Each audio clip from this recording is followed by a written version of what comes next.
Olá, graça e a paz do nosso Senhor Jesus Cristo. Passando aqui para falar um pouco do fechamento do ciclo Shemitah, em vários vídeos aqui, e a festa que a gente chama de Rosh Hashanah. Primeira coisa que eu quero dizer que essa festa não é exclusivamente judaica, ela é uma festa bíblica, né? Então, o grande detalhe dessa festa, biblicamente falando, é que ela celebra a conclusão da criação do universo por Deus. Então, está na Bíblia? Está. Está no Antigo Testamento? Está. Significa que estamos judaizando a igreja? Não, de forma nenhuma. Nós temos que quebrar essa ideia de que o que os judeus faziam não serve para nós porque nós estamos debaixo da graça. Ninguém vai anular a graça pelo fato de fazer lembrar de uma festa bíblica. Até porque é outra coisa que precisa ser quebrada, essa ideia de que a graça só veio existir a partir de Cristo. Não, a graça nunca deixou de existir, né? A graça esteve presente desde que Deus criou, né, o homem à sua imagem e à sua semelhança. E Jesus esteve presente em todos esses tempos, porque há um texto lá em Apocalipse que diz que ele foi imolado, né, antes da fundação do mundo. Então, assim, tem muita coisa na teologia, né, assim, nas doutrinas, que chocam e acabam confundindo as pessoas, né? Então, essa festa chamada Rosh Hashanah, ela é muito judaica, sim, porque eles estão ainda esperando Jesus como Messias, ou estão esperando o Mashiach, né? Nós já sabemos que Jesus, para nós, é o Mashiach, né? Então, nós não vamos comemorar. Então, no dia 25, termina o ciclo, chamado ciclo Shemitah, que começou no ano passado, ele encerra, e aí inicia-se um novo ano, né, no calendário judaico. Por quê? Porque o calendário judaico segue o calendário bíblico. Então, ainda que nós venhamos a chamar de calendário judaico, na verdade ele é um calendário bíblico, né? Porque os judeus foram escolhidos como povo de Deus. Porém, eu quero te lembrar um detalhe. Pelo sangue de Jesus, não existem nem judeus, nem gregos, né? Lembra desse texto? Né? Nós nos apropriamos, né, da bênção abraâmica que estava sobre o povo, né, de ser uma grande nação. Nós nos apropriamos da bênção de Deus e passamos, a Bíblia é muito clara que diz, passamos a ser filhos de Deus. Se eu sou filho de Deus, tudo que está na Bíblia, de capa a capa, me pertence. Você consegue compreender isso? Então, assim, com esse sangue de Jesus que foi derramado para todos, mas que nem todos terão o direito, também tem que deixar isso claro. Jesus veio para todos? Veio. Todos vão ser salvos? Não. A salvação é um ato individual que eu me aproprio dela quando eu confesso Jesus com a minha boca, entendo quem é ele, compreendo que ele é o Filho de Deus, que ele é o Redentor, que ele é o Salvador, que ele é o Messias, né?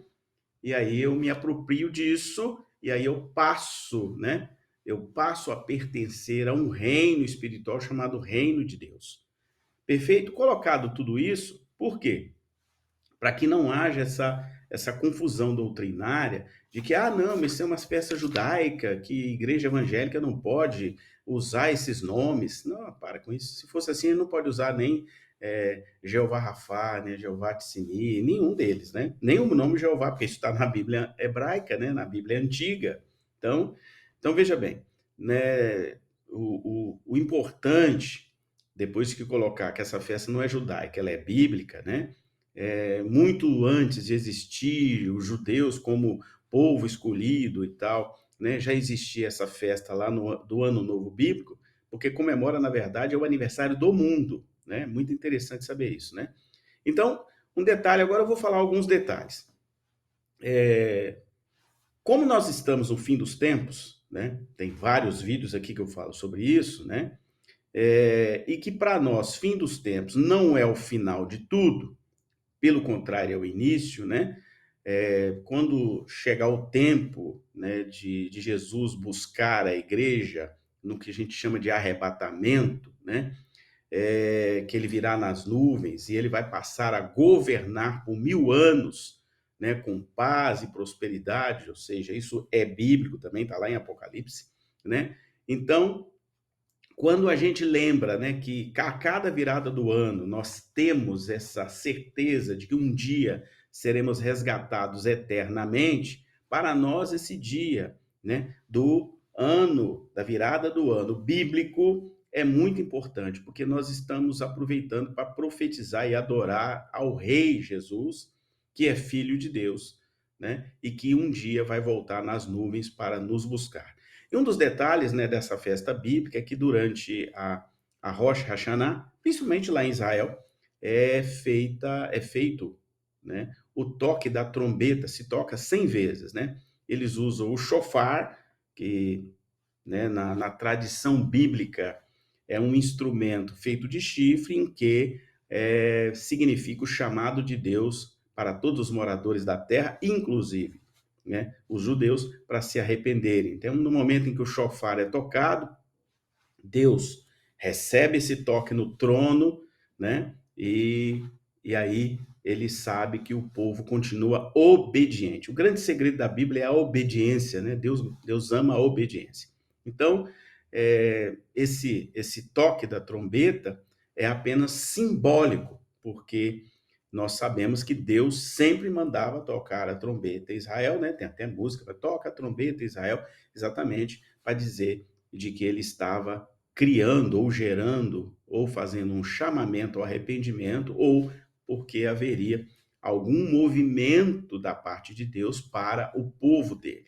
Então, é, esse momento do Rosh Hashanah é um momento de adoração a Deus, é um momento de você apresentar a Deus também, né, o seu pleito de gratidão a Ele pela vida, pelos seus negócios, por tudo que Ele tem concedido a você, mas o principal é a salvação em Cristo Jesus, né? Saber que um dia você vai morar num reino chamado Reino dos Céus, de que você vai estar eternamente na presença dele e que o seu futuro já não precisa mais ser obscuro ou, né, você não saber o que vai acontecer. Você sabe, o seu futuro já está decidido. Então, é muito importante, né, porque esse momento do Rosh Hashanah é um momento de família, né, um momento de você estar com a família, por isso que nós vamos fazer um ato profético lá, com mel, né, lembra? Uma terra que emana leite e mel, né? Mel é a doçura de Deus, é a bênção de Deus, é a presença de Deus, né? E isso é muito importante, saber de que Deus não retira a presença dele em nós, que nós dependemos da presença dele. Lembra, Davi? Não retire de mim, Senhor, a tua presença. A gente precisa da presença de Deus na nossa vida, né? Por isso que é um ato profético de paz, e como nós estamos precisando de paz no mundo, né? Então, é muito importante que a paz verdadeira, ela não é vertical, né? Ela não é horizontal, perdão, ela é vertical. A maior paz é eu estar em paz com o Deus que está no céu. Então, veja bem, é, a Hashanah, né, também tem um lado muito importante, né, muito importante, que eu anotei aqui e que eu quero levar até vocês, né? Ela tem uma representação profética, né? Porque é chamada de festa das trombetas.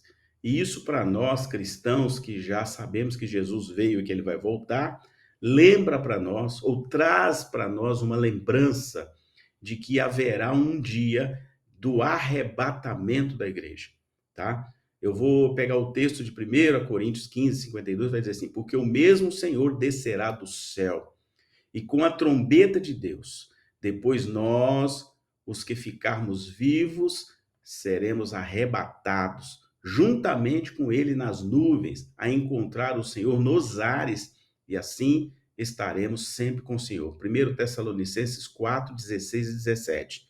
Né? Agora eu vou ao texto de Coríntios, né?